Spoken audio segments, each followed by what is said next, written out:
Single orc mother is utterly shocked when her daughter tells the human, "My mom likes you." There are moments in life that divide your world into before and after. Moments that arrive so quietly you don't realize they're happening until it's too late to stop them. For Shara, that moment came on a Tuesday morning in the marketplace, delivered by her 5-year-old daughter's voice, cutting through the crowd like a bell nobody asked to be rung. But we're getting ahead of ourselves. Let's start 3 months earlier, when Shara was still just the orc woman who fixed broken things and tried very hard not to break anything herself. Shara had lived in Millbrook for 6 years. 6 years of keeping her head down, her hammer swinging, and her daughter close. The town wasn't hostile exactly. Not anymore. The war had ended 12 years ago, and the peace treaty meant orcs could live in human settlements if they followed the rules. And Shara followed every single rule with the dedication of someone who knew that one mistake could cost her everything. She was the only blacksmith in the Eastern Quarter, which meant humans needed her, even if they didn't particularly want to need her. They brought their broken tools, their bent hinges, their cracked wagon wheels. They paid fair prices. They didn't spit. That was about as good as it got. Her forge sat at the edge of town where the cobblestone streets turned to dirt roads, the kind of location that wasn't quite exile, but wasn't quite welcome either. The building had been abandoned for 8 years before Shara moved in. Nobody wanted it because the previous owner had died inside, and humans had strange superstitions about such things. Orcs didn't. Death was just death. The forge had good bones, solid walls, and a chimney that drew smoke properly. That was all that mattered. Kira had been born here. In the room upstairs, in the middle of winter, with only old Margot reluctantly helping because she was the closest thing the town had to a midwife, and even she couldn't ignore a woman in labor, orc or not. Margot never let Shara forget it either. "Still think you owe me for that night?" the old woman would mutter whenever Shara passed her bread stall in the market. "Coldest winter in 40 years, and I left my warm bed for you." "I paid you," Shara would reply, same as always. "Coin don't make up for lost sleep." "Then maybe you shouldn't have come." And have a dead orc baby on my conscience? You think I want that kind of weight?" It was the closest thing to friendship Shara had in Millbrook. Kira, for her part, had inherited exactly none of her mother's caution. At 5 years old, she had the kind of fearlessness that came from not yet understanding why anyone would want to hurt her. She smiled at everyone. She asked questions to humans and orcs alike with the same boundless curiosity. She had opinions about everything from how bread should be sliced to which clouds looked most like rabbits. "Mama, why don't humans have tusks?" she asked one morning while Shara braided her thick black hair. "Because they're built different." "But why?" "Same reason birds don't have arms. Different doesn't need a why. It just is. But if they don't have tusks, how do they eat tough meat? They cut it smaller." Kira considered this with the gravity of a scholar contemplating the universe. That seems like a lot of extra work. Probably why they invented knives. We invented knives too. We invented knives to fight. They invented knives to eat, different purposes. Oh. Kira nodded sagely, as if this explained every mystery of the world. This was their routine. Shara would work the forge from dawn until dusk, and Kira would play in the courtyard, building elaborate cities out of scrap metal and talking to herself in voices that represented entire populations. On market days, Kira would come along, holding tight to Shara's hand, her green eyes wide as coins as she absorbed every sight and sound. It was on one of these market days that Colin appeared. Shara noticed him the way you notice a chair that's been moved 3 inches to the left. You can't quite say what's different, but something is. He'd set up a stall near the fountain, which was prime location, and meant he'd either paid well or knew someone important. His cart was painted deep blue with gold lettering that read, "Colin's Travelling Goods, Spices, Silks, and Stories from Distant Shores." The stories part was unusual. Most merchants didn't advertise that. He was tall for a human, though still shorter than Shara. Brown hair that curled slightly at the ends, the kind of curl that suggested it had opinions about staying flat. A beard trimmed neat, which marked him as someone who cared about appearances but wasn't vain about it. He wore a green vest over a cream shirt, both well-made but not fancy. The clothes of someone who had money but didn't need you to know about it. What struck Shara most was how he looked at people. Not through them, not past them, but at them. Direct eye contact, genuine smile, the kind of attention that made you feel like you were the only person in the market, even though there were 40 others waiting.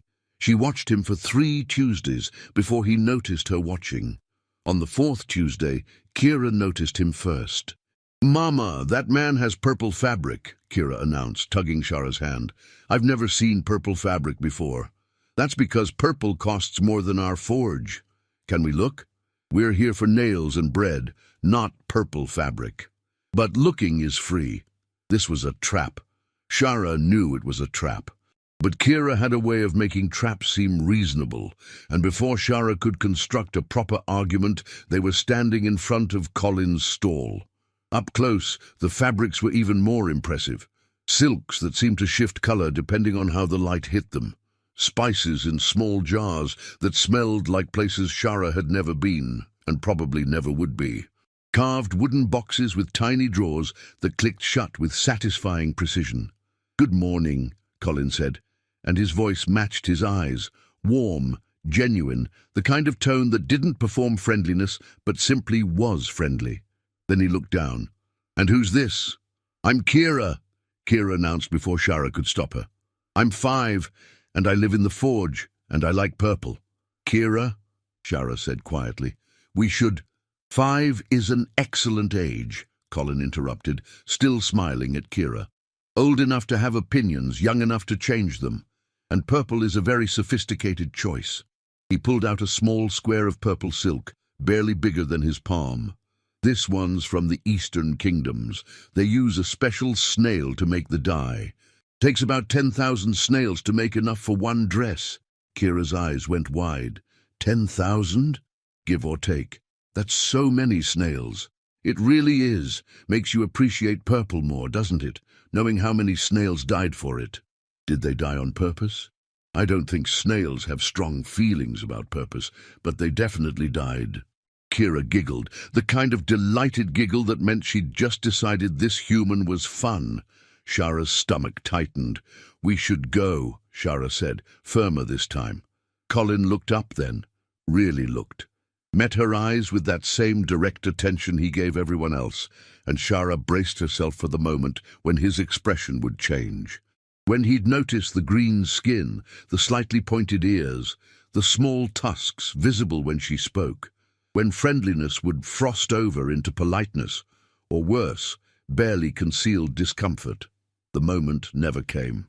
"I'm Colin," he said, extending a hand. "Just set up shop last month. Still learning who's who around here." Shara stared at the hand. Humans didn't usually offer to shake hands with orcs. Physical contact was complicated, politically acceptable but socially suspect. She took it. His grip was firm, warm, and lasted exactly the socially appropriate 2 seconds before releasing. "Shara," she said, "I run the forge in the East Quarter." "The blacksmith. I've heard about you." "Simon, my apprentice, says you're the only one in town who can properly balance an axe head." Simon's the boy with the collection. Rocks, acorns, interesting buttons, bits of string he finds significant. Yes, that's Simon. He brought me a broken knife 3 weeks ago, asked if I could fix it and also if I thought rocks had feelings. Colin laughed, a genuine belly laugh that made Kira laugh too. "What did you tell him?" "That I could fix the knife. The rocks would have to speak for themselves." "Diplomatic. I appreciate that in a blacksmith." There was a pause. Not an awkward one. Just a pause. The kind where both people are deciding if this conversation ends here or continues. Kira decided for them. "Can I touch the purple?" she asked. "Kira," Shara started. "Of course," Colin said, holding out the silk square. "Careful, though. It's delicate. Kira touched it with the reverence usually reserved for baby birds and sleeping cats. Her small green fingers traced the edge of the fabric, and her face split into the widest smile Shara had seen in weeks. "It's soft like clouds," Kira whispered. "I've never touched a cloud," Colin said seriously, "but I'll take your word for it." "Mama, feel it." "Kira, we need to—" "Please." Shara sighed, picked up the silk. It was soft, impossibly soft, like touching water if water could be held. "Beautiful work," she said, because it was, and lying wouldn't change that. "Thank you, though I can't take credit. I just transport it. The real artists are the weavers." Colin paused, then added, "You know, I've been meaning to visit the forge. I need some custom hooks made for the cart. Would you have time this week?" This was the other moment where things could have gone differently, where Shara could have said she was busy, or that she didn't take custom orders, or any of a dozen polite deflections that would have kept the wall exactly where it was. Instead, she said, "Thursday afternoon, after the heat of the day breaks." "Perfect. I'll see you then." They left. Kira skipped the whole way home, humming a song about purple snails. Shara said nothing, but something in her chest felt different. Not quite hope. Hope was dangerous, but maybe possibility, the faintest echo of it. Thursday came. Colin arrived exactly when he said he would, which was notable because humans in Shara's experience operated on flexible definitions of time. He brought Simon with him, a gangly boy with hay-colored hair and nervous hands that went to his pocket every few minutes to touch whatever lucky rock he'd chosen that day. 6 hooks, Colin explained, showing Shara a rough sketch. "Need them to hold about 20 pounds each. The cart's heavier than it looks. Iron or steel? Which is stronger?" "Steel, but costs more." "Steel, then." "This cart's my livelihood, worth doing right." Shara nodded, quoted him a price that was fair but not discounted. He agreed without haggling. They shook on it, and that was that. Except it wasn't, because Colin didn't leave. Instead, he stood in the doorway of the forge, watching Shara work with the kind of fascination usually reserved for street magicians or exotic animals. "You can sit," Shara said after 10 minutes of feeling his eyes on her. "There's a bench. I don't want to intrude." "You're already intruding. Sitting won't make it worse." He sat. Simon sat next to him, pulling out a rock to examine while casting curious glances at Kira, who was building something elaborate in the corner with scrap metal and string. "What are you making?" Simon asked her eventually. "A dragon," Kira said, as if this were obvious. "But the wings are hard. Wings need to be balanced or they don't work. Dragons aren't real, though." "So? Houses aren't real until someone builds them. Same with dragons." Simon had no argument for this logic. He offered her one of his rocks, for good luck. "Do I give it back after?" "No, it's a gift." "Then thank you." Kira tucked the rock into her pocket with the solemnity of someone accepting a great treasure. Colin watched this exchange with the faintest smile. "You're raising a philosopher." "I'm raising someone who asked too many questions," Shara corrected, hammering a piece of iron that would become the first hook. "Best kind of person to raise. Says the man who doesn't have to answer them." "Fair point." They lapsed into comfortable silence, the kind of silence that doesn't need filling. Shara worked. Colin watched. Simon and Kira negotiated the terms of dragon construction in the corner. "Can I ask you something?" Colin said eventually. Shara's hands stilled. Here it came, the question, the real reason he'd stayed. The curiosity that everyone had, but most people were too polite or too afraid to voice. "You can ask," she said carefully. "Can't promise I'll answer." "Why blacksmithing?" That wasn't the question she'd expected. "Why does anyone do anything?" "I'm good at it, it pays. But how'd you learn? Blacksmithing isn't exactly something you pick up casually." Shara considered not answering. But something about Colin's tone, genuine interest without the weight of judgment, made her relent. "My father was a weaponsmith. Learned from him before." She paused. "Before the war. He teach Kira too. He's dead." "I'm sorry." You didn't kill him. Doesn't mean I can't be sorry. Shara looked at him then, really looked, searching for the catch, the angle, the hidden disdain. She found none of it, just a man who seemed to actually mean what he said. Your turn, she said. Why traveling merchant? Because staying still makes me restless. Because I like seeing places most people only hear about. Because my wife always wanted to travel, and when she died I figured I'd travel enough for both of us. That's 3 reasons. I'm an overachiever. How long ago? 3 years. Fever took her in winter. Quick. 1 week she was fine, next week she was gone. He said it matter-of-factly, the way people talk about old pain they've made peace with. No children. Just me and Simon now. He's not yours. Not by blood. Found him about a year ago, living rough in the market at Thornhaven. Parents died in a fire. No family willing to take him, so I did. That was kind. That was practical. I needed help with the cart. He needed food and a place to sleep. Trade worked for both of us. But the way he watched Simon, with the protective attention of someone who'd carved out space in their life that had previously been empty, said it was more than a trade. The hooks took 2 weeks to complete. Colin visited 4 times during those 2 weeks, always finding some reason to check on progress, always staying longer than necessary. They talked about metalwork and merchant routes, about the war neither of them wanted to fight, about the careful dance of living in a world that was technically at peace but practically still divided. On the 4th visit, Colin brought sweet rolls from Margot's stall. For you and Kira, he said. Figured you probably skip lunch when you're working. He was right. She did. They ate together in the courtyard. Kira chattering about dragon aerodynamics. Simon listening with the intensity of someone taking mental notes. Colin and Shara sitting on opposite ends of the bench, eating in that easy silence that had somehow become their default. Your daughter's amazing, Colin said quietly, watching Kira demonstrate wing angles with her hands. She doesn't know enough to be scared yet, Shara replied. Thinks everyone's a potential friend. Is that such a bad thing? In this world? Yes. Maybe she'll make a better world then. Shara wanted to say that was naive, that the world didn't change because children wished it did, that hope was a luxury people like her couldn't afford. Instead, she said nothing, because maybe, just maybe, there was a sliver of truth in what he said. When the hooks were finished, Colin paid in full and added extra. What's this for? Shara asked, looking at the extra coins. Quality work deserves quality pay. I quoted you fair, and I'm paying you better than fair. Take it, or I'll leave it on the bench, and you'll have to hunt me down to give it back. Shara took it. You're a strange man, Colin. I get that a lot. He loaded the hooks into his cart, testing each one with weight.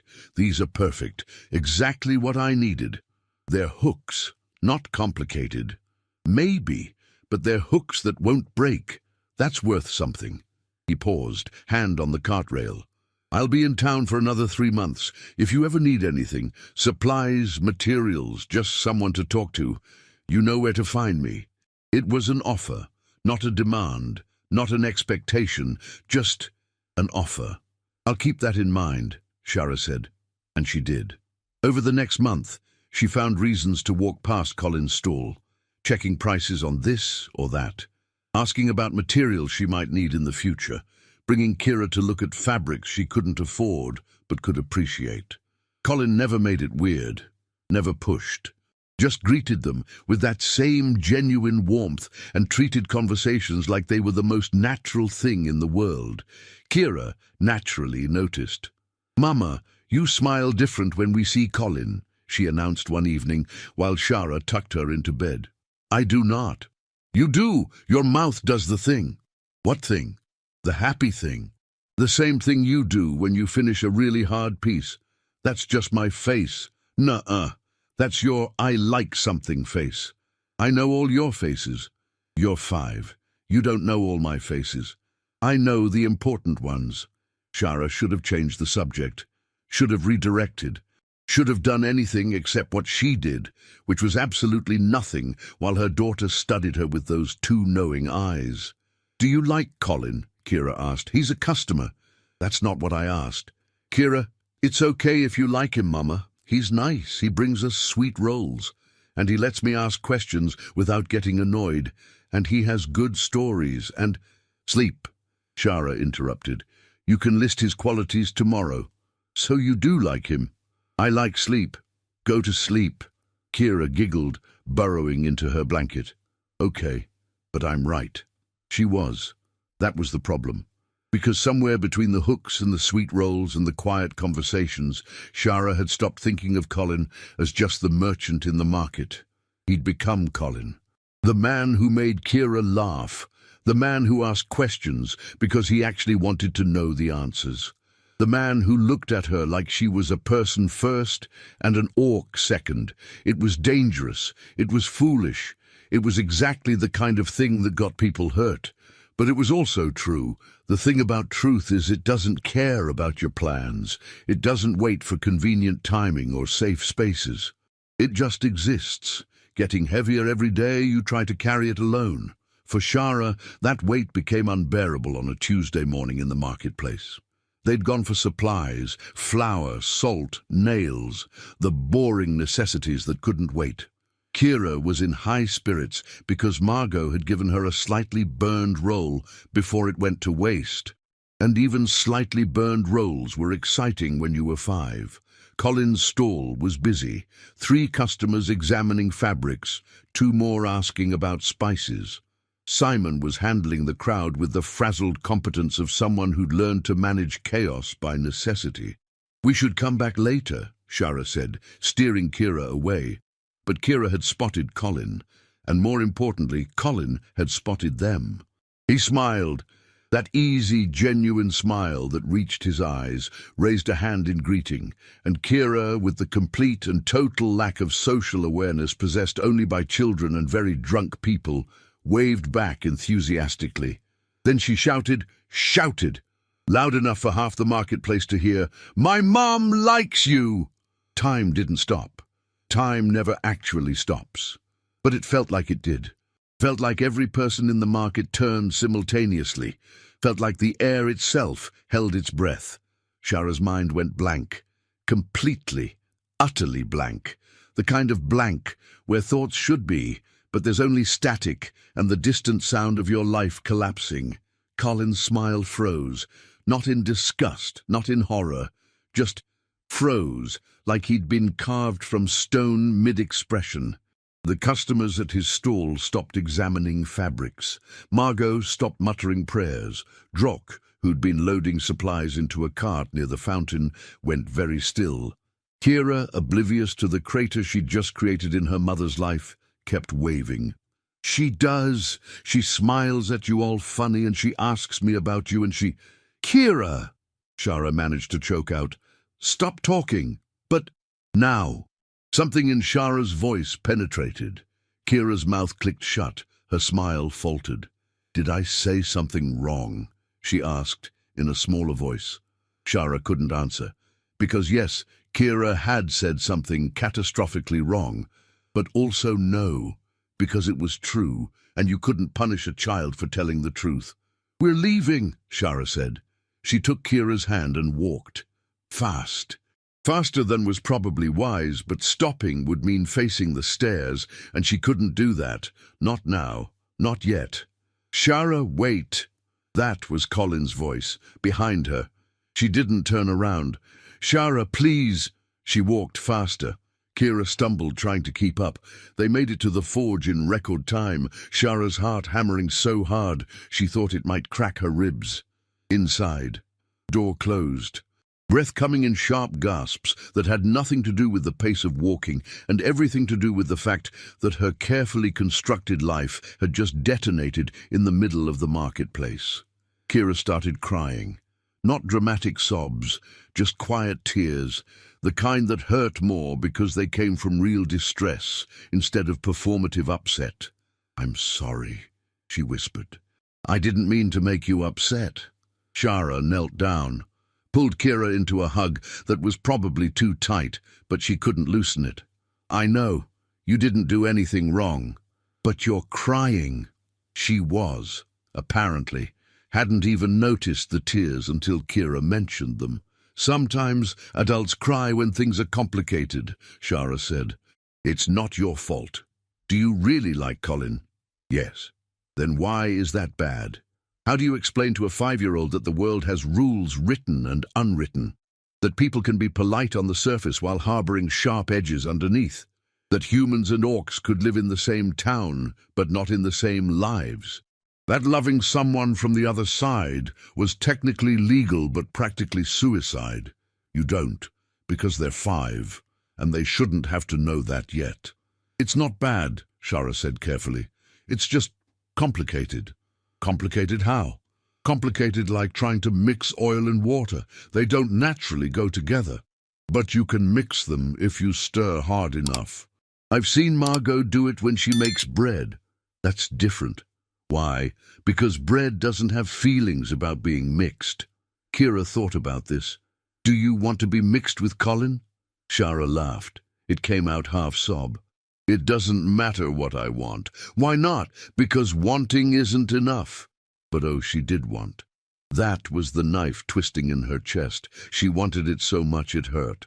Wanted those easy conversations and shared silences. Wanted someone to eat sweet rolls with. Wanted Kira to have someone who made her laugh. Wanted to not be so desperately, achingly alone in a world that insisted she had to be. She wanted, and wanting was dangerous. There was a knock at the door. Shara's stomach dropped. "Don't answer it," she whispered to Kira. Another knock, more insistent. "Shara, I know you're in there." Colin's voice. "Of course it was. Go upstairs," Shara told Kira. "But now, please." Kira fled. Her footsteps echoed on the wooden stairs, then vanished into her room. Shara opened the door. Colin stood there, breathing hard, hair messed from running. His cart was nowhere in sight. He'd left it in the market to chase after her. Left his livelihood unattended. For this. For her. "I'm sorry," he said immediately.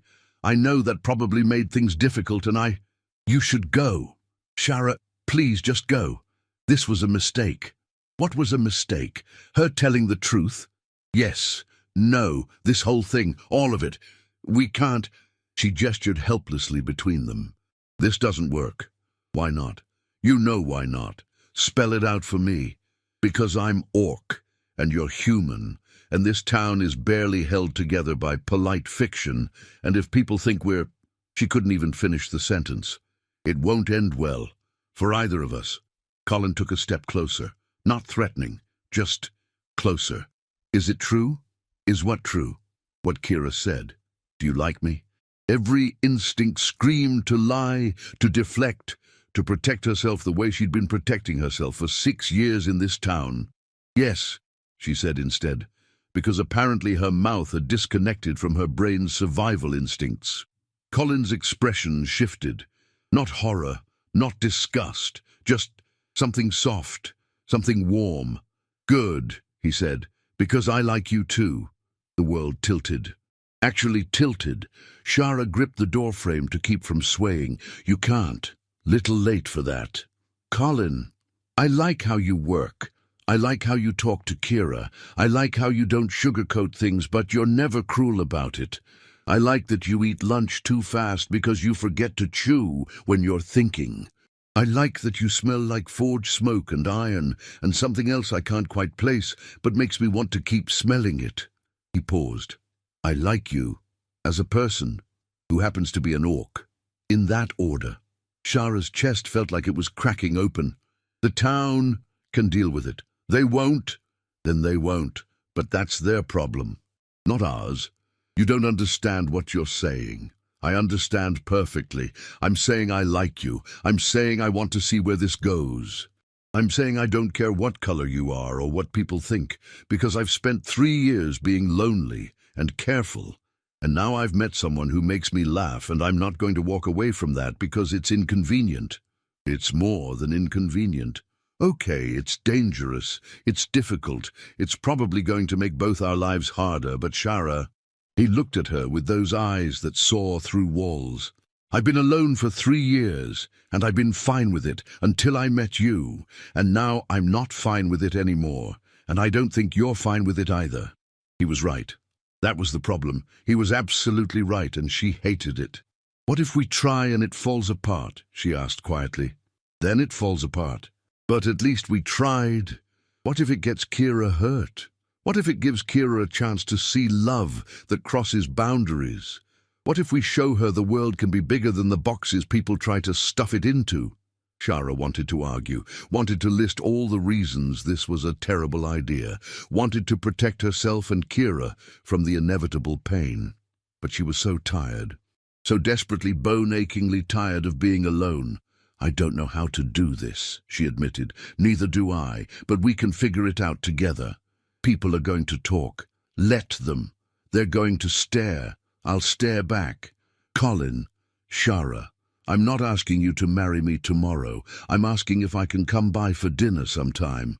Maybe bring Simon. See what happens, that's all." It should have been a small thing, just dinner, but it felt enormous, like standing on the edge of a cliff, deciding whether to jump. "Thursday," she said before she could stop herself. "After the forge closes." Colin smiled, that real, genuine smile that had started this whole mess. "Thursday." He left. Shara closed the door, leaned against it, tried to process what had just happened. Upstairs, she heard Kira's footsteps. "Mama!" Small voice through the floorboards. "Did I ruin everything?" "No," Shara called back.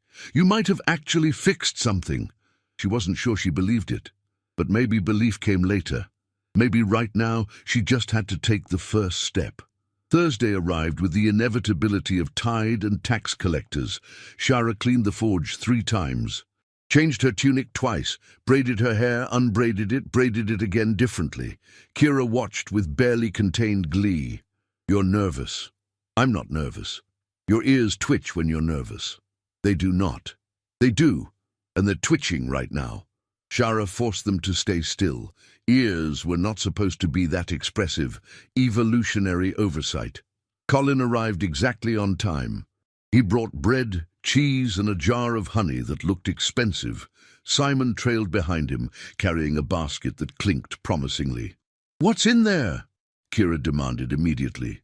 "Patience," Simon said wisely, with the air of someone who'd recently learned patience and wanted everyone to know.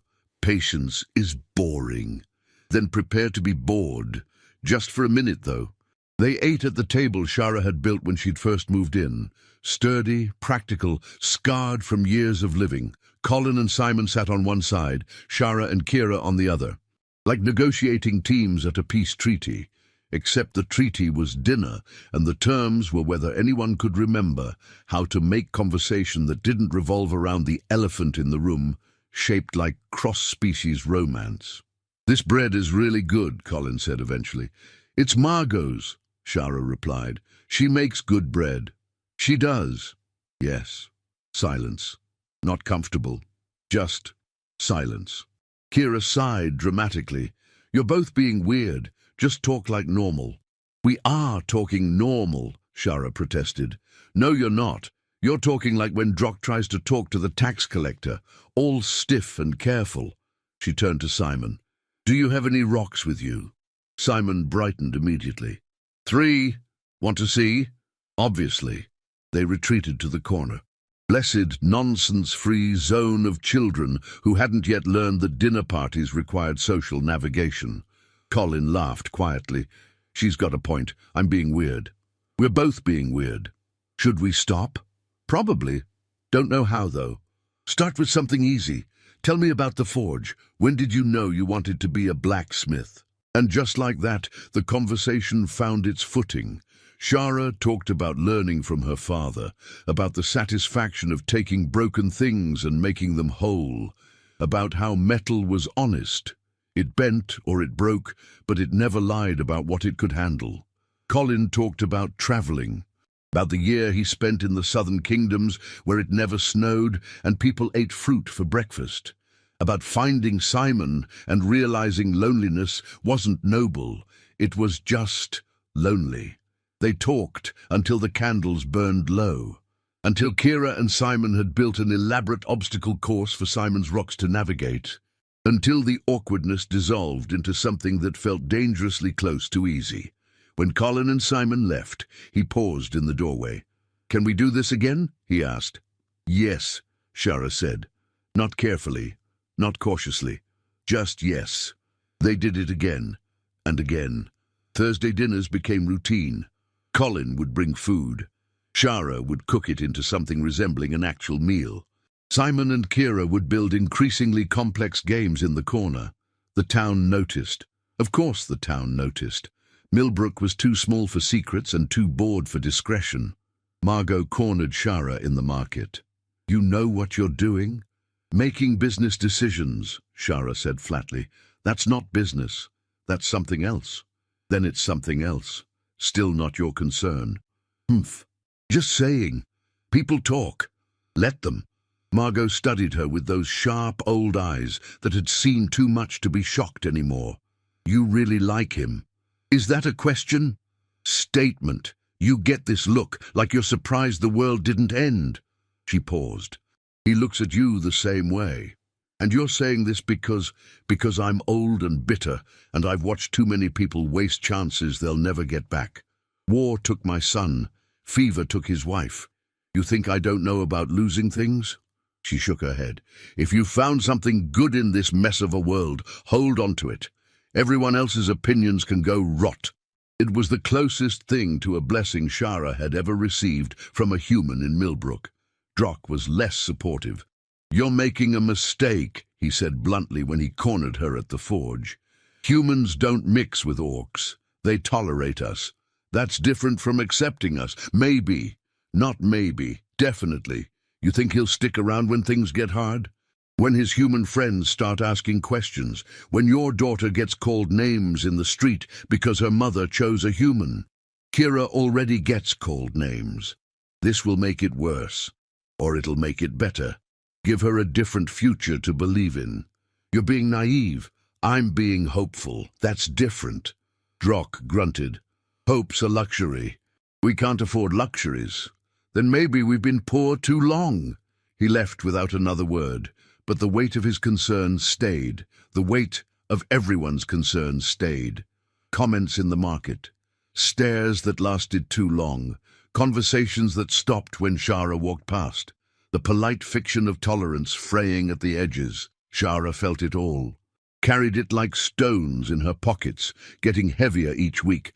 But then Colin would show up on Thursday, and Simon would show Kira his newest rock. And they'd eat together at the scarred table. And for a few hours, the weight lifted. 2 months in, Colin brought something different. Not food, a small wrapped bundle tied with string. "What's this?" Shara asked. "Open it." She did. Inside was fabric, blue fabric. Not just any blue, the exact shade of clear sky at midday. Silk, soft as clouds. Or so Kira had said the first time she'd touched it. "Colin, I remembered.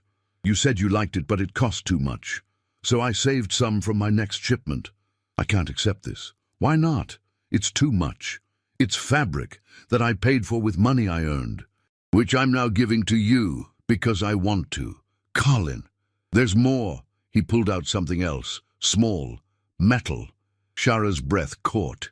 It was a brooch, tiny, delicate, shaped like 2 hands clasped together. One larger, one smaller. "You made this," Colin said. "About a month ago, I saw it on your work table and asked if I could buy it. You said it wasn't for sale. So I waited until you weren't looking and borrowed it. Had the jeweler in the next town add a catch to the back so it could hold fabric." He demonstrated, pinning the blue silk to the brooch. The effect was stunning. Rough metal and delicate fabric, joined together in something that was more beautiful than either part alone. "I wanted to give you something that showed..." He paused. "That showed what this could be. Different things working together, making something new." Shara couldn't speak. Her throat had closed completely. "Mama," Kira's voice, uncertain. "Are you okay?" Shara tried. Couldn't. Just held the brooch and the fabric and tried not to fall apart. Colin looked worried. "I'm sorry. I didn't mean to upset..." "I'm not upset. You're crying. That's different. How is crying not..." I'm crying because this is the kindest thing anyone's ever given me, and I don't know what to do with kindness." The words came out in a rush. "I've spent 6 years here being tolerated, being the orc who fixes things, being good enough to take coin from but not good enough to eat with. And you show up and you act like I'm just a person, like being orc is just one thing about me instead of the only thing. And I don't know how to—" She stopped, breathed. "I don't know how to accept that someone could actually see me and not just what I am." Colin reached across the table, took her hand, the rough, calloused hand that smelled of forge smoke and iron, held it like it was something precious. "I see you," he said quietly. "Shara, blacksmith, mother, person who eats too fast and works too hard and laughs like she's surprised the sound came out. I see you, all of you, and what I see is someone I want to keep seeing. The town—" "Fuck the town," Kira gasped. "That's a bad word. Sorry, Kira, but sometimes bad words are the only ones that fit." He looked back at Shara. "I don't care what they think. I care what you think. Do you want this, whatever this is? Do you want to find out what it could be?" Did she want it? She wanted it so badly it terrified her, wanted those Thursday dinners forever, wanted someone to share the weight with, wanted Kira to see that the world could be bigger than walls and prejudice, wanted to believe that maybe, just maybe, hope wasn't a luxury they couldn't afford, but a necessity they'd been denying themselves. "Yes," she said, "I want this." Colin smiled, that real, genuine smile that had started everything. "Then let's figure it out together." They did. Not easily, not smoothly, but together. The town's reaction escalated from whispers to confrontation. Someone threw a rock through the forge window with a note tied around it. "Orc lover," scrawled in uneven letters. Margot found out who'd done it and banned them from buying bread for a month. "Act like children, get treated like children," she'd muttered. Simon punched a boy who called Kira a half-breed mistake waiting to happen. Came home with a black eye and absolutely no regret. Colin grounded him for fighting, but also bought him a new rock for standing up for family. Drock stopped speaking to Shara entirely for 3 weeks, then showed up at the forge with a carefully carved wooden toy for Kira and muttered, "Fine. If you're going to be foolish properly. Teach the girl to defend herself." The world didn't change overnight. People still stared, still whispered, still made Shara and Colin's existence together a spectacle and a scandal. But slowly, so slowly it was barely noticeable, things shifted. Colin proposed 6 months after that first Thursday dinner. Not with fanfare, not with a public declaration. Just a quiet moment in the forge, watching Kira and Simon argue about the aerodynamics of dragon wings. "Marry me," he said. Shara looked at him. "You're insane." "Probably. Is that a no?" "It's a you understand what you're asking?" "I'm asking you to be my wife, to let me be Kira's father, to build a life that's probably going to be harder than if we'd chosen safer options. But I don't want safe. I want you. The town will deal with it or won't. Either way, I'm still asking." "Yes," Shara said. "Yes, let's be foolish properly." They married in the spring. Small ceremony. Margot attended, grumbling about wasting a perfectly good morning. Drock came, standing in the back with his arms crossed, but his eyes suspiciously wet. Simon stood as Colin's witness. Kira wore purple and held the rings. The town managed. Some people refused to acknowledge it. Some people came around. Most people just learned to live with the reality that Millbrook now had its first mixed marriage, and the world hadn't ended. Kira gained a father who taught her about spices and distant kingdoms. Simon gained a mother who taught him about metalwork and how to argue properly. Shara gained a partner who shared the weight instead of adding to it. Colin gained a family he'd stopped hoping was possible. A year later, Shara gave birth to a son, half orc, half human. A little boy with green skin and Colin's brown eyes. They named him Marcus. 2 years after that, a daughter. Human in appearance, but with the strength of her orc bloodline running through her veins. They named her Rose. The family portrait was impossible by most people's standards.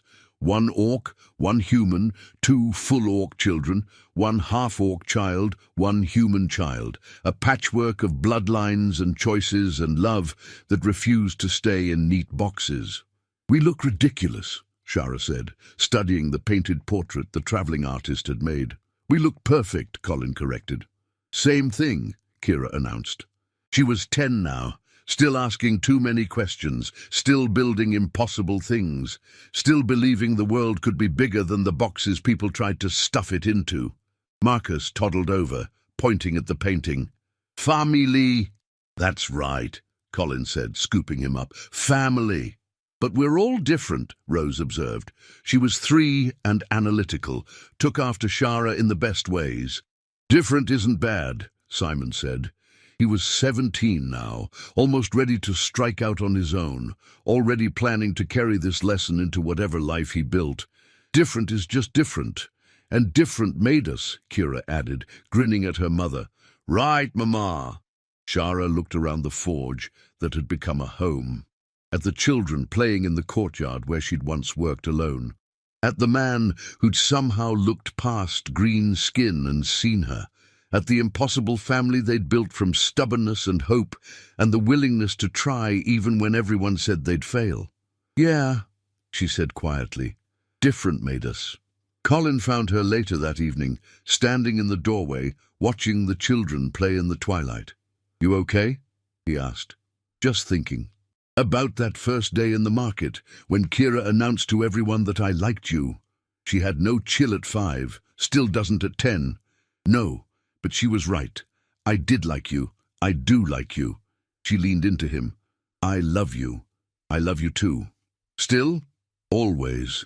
They stood there as the sun set over Millbrook, a town that had learned to hold space for love that didn't fit into easy categories. A town that would never be perfect, but had managed to be good enough. Inside the house, children argued about bedtime. Marcus claimed he wasn't tired despite yawning every 30 seconds. Rose insisted she needed to hear one more story. Kira was trying to explain quantum physics to Simon using kitchen implements. Normal chaos. Beautiful chaos. The chaos of a family that chose itself. "We did it," Shara whispered. "Did what?" "Made something impossible."